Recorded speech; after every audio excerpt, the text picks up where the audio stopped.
తెనాలి బుర్రిపాలెం రోడ్లోని ASN pharmacy కళాశాలలో B pharmacy విద్యార్థుల ఫ్రెషర్స్ మరియు ఫేర్వెల్ డే వేడుకలను శుక్రవారం ఘనంగా నిర్వహించారు. బయటకు వెళ్లిన విద్యార్థులు ఫార్మసీ రంగంలో ఉన్న అవకాశాలని వినియోగించుకోవాలని ఈ సందర్భంగా ప్రముఖులు పేర్కొన్నారు.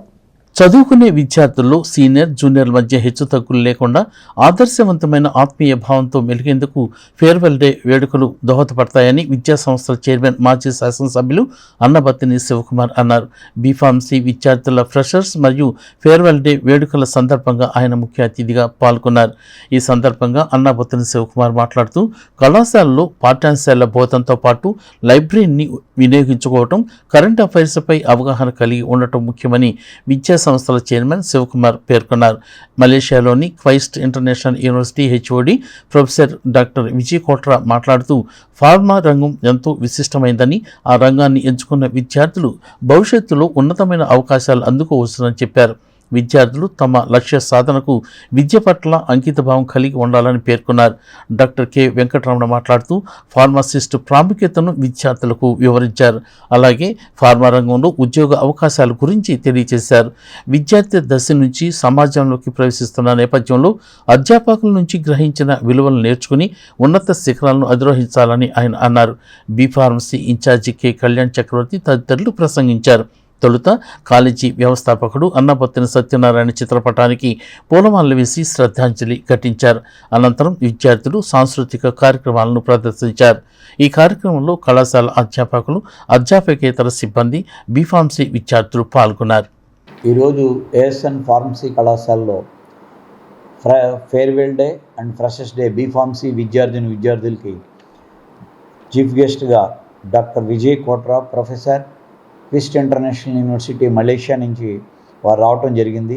అలాగే మా కరస్పాండెంట్ గారు శ్రీ అన్నబత్తిని శివకుమార్ గారు వారి యొక్క సహాయ సహకారాలతో ఈ కళాశాల గత 20 సంవత్సరాలుగా B Pharmacy, M Pharmacy, doctor of pharmacy, research center, PhD admissions, PhD program ఇవన్నీ కూడా నిర్వహిస్తూ కళాశాల ISO 9000-2015 సర్టిఫికేషను, UGC 2F12Bతో విద్యార్థులకి ఎన్నో అవకాశాలు, placements, Divi's labs, Reddy laboratories, Apollo pharmacy, అలాగే అరవిందో, అలాగే ఎపిసోర్సు, మెడికల్ కోడింగు, అలాగే క్లినికల్ ఫార్మసిస్ట్గా, హాస్పిటల్ సైడ్గా, ఇండస్ట్రియల్ సైడు, ఇలా అన్నీ కూడా ఎన్నో అవకాశాలు అనేది విద్యార్థికి రావటం జరిగింది. ఈ ప్రోగ్రాం సందర్భంగా ఒక విద్యార్థులకు నేను ఇచ్చిన సందేశం ఏంటంటే, అదే సీనియర్ స్టూడెంట్స్గా జూనియర్స్కి మీరు అవకాశం వచ్చినప్పుడు తప్పనిసరిగా మీరు జూనియర్స్ కూడా సహాయ సహకారాలు అందిస్తూ మీరు ఒక నలుగురికి తీసుకెళ్లే విధంగా, అలాగే మీరు స్టార్టప్ కానీ ఇలాగ అలాగ కొత్తగా మీరే ఒక కంపెనీ మొదలుపెట్టే విధంగా దానిలో మీరు ముందుకు ఉన్నప్పుడు తప్పనిసరిగా మీరు మీ జూనియర్స్కి సహాయం చేయటం అనేది జరుగుద్ది. ఫార్మసీ కోర్స్ అనేది ఈ ఎవర్ గ్రీన్ ప్రొఫెషను. ఇది ఈ భూమి మీద మనిషి జీవించి ఉన్నంత వరకు కొత్త అనేది రావటం, ఆవిష్కరణలు అనేది జరుగుతూనే ఉంటాయి. ఎక్కువగా రీసెర్చ్ పరంగా ఇలాగా అభివృద్ధి చేసుకుంటూ కళాశాలను ఇంకా మేము మా విద్యార్థులు, అధ్యాపకులు, అధ్యాపకేతర సిబ్బంది సహాయ సహకారాలతో మేము ఇంకా ముందుకు తీసుకెళ్తాము. ఈ కళాశాల అభివృద్ధిలో చాలా thanks master for inviting me for the farewell party and the freshers party. So ఈ సందర్భంగా నేను స్టూడెంట్స్కి ఇచ్చే సందేశం ఏంటంటే, జూనియర్ స్టూడెంట్స్ ఎప్పుడు సీనియర్ స్టూడెంట్స్ తోటి టచ్లో ఉండి వాళ్ళతో కమ్యూనికేషన్లో ఉంటే సీనియర్స్ ఎక్కడైనా బాగా సెటిల్ అయినప్పుడు వాళ్ళు తిరిగి జూనియర్స్ని పిలుస్తారు.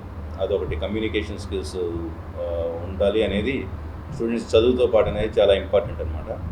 ఇది కాకుండా బీఫార్మసీ చదివిన తర్వాత బీఫార్మసీ చదివి బయటికి వెళ్ళినప్పుడు మనకి చాలా ప్లేసెస్లో ఉద్యోగాలు రావడానికి అవకాశం ఉంది. లైక్ ఇండస్ట్రీస్, హాస్పిటల్లో ఫార్మసిస్ట్గా, ఇంకా క్లినికల్ ఫార్మసిస్ట్గా, వీటిలో ఇలా చాలా ఉద్యోగ అవకాశాలు రావడానికి అయితే ఉంది. ఇది కాకుండా బీఫార్మసీ పూర్తయిన తర్వాత వీళ్ళు గవర్నమెంట్ ఎగ్జామ్స్ రాసి మా ఏపీఎస్సి కానీ యూపీఎస్సి ఇటువంటి ఎగ్జామ్స్ సెలెక్ట్ అయినా కూడా central government jobs, state government jobs వస్తాయి. డ్రగ్ ఇన్స్పెక్టర్ పోస్ట్కి వెళ్ళొచ్చు. ఇవి కాకుండా స్టూడెంట్స్ రీసెర్చ్ పరంగా కూడా కొత్త మందులు కనుక్కుంటుండో కూడా చాలా ముఖ్యమైన పాత్ర పోషిస్తారు. సో బీఫామ్ నుంచే మన స్టూడెంట్స్ రీసెర్చ్ గురించి ఒక అవగాహన ఉంటే కనుక వాళ్ళు బీఫామ్ అయిపోయిన తర్వాత మాస్టర్స్ పిహెచ్డి చేసి ఈ కొత్త మందులు కనుక్కుంటున్న డ్రగ్ డిస్కవరీలో ఎక్కువ రోల్ ప్లే చేస్తారనేది కూడా ఒక అంశం. ఇది కాకుండా ఇప్పుడు మన స్టూడెంట్స్ బీఫామ్ అయిన తర్వాత వేరే దేశాలకు వెళ్ళి మాస్టర్స్కి పిహెచ్డికి వెళ్ళినప్పుడు అక్కడ వాళ్ళకి ఉద్యోగ అవకాశాలు కూడా ఇంకా చాలా బాగుంటాయి. ఇది ఉద్యోగ అవకాశాల గురించి. బీఫార్మసీ చదువుతానికి జాయిన్ అయినప్పుడు స్టూడెంట్స్ చదివి అయిపోయి వెళ్ళిపోయే ముందు స్టూడెంట్స్ చూసుకోవాలి వాళ్ళు ఎంత గెయిన్ చేశారనేది. దాన్ని బట్టి వాళ్ళ ఫ్యూచర్ డిసైడ్ అయ్యింది.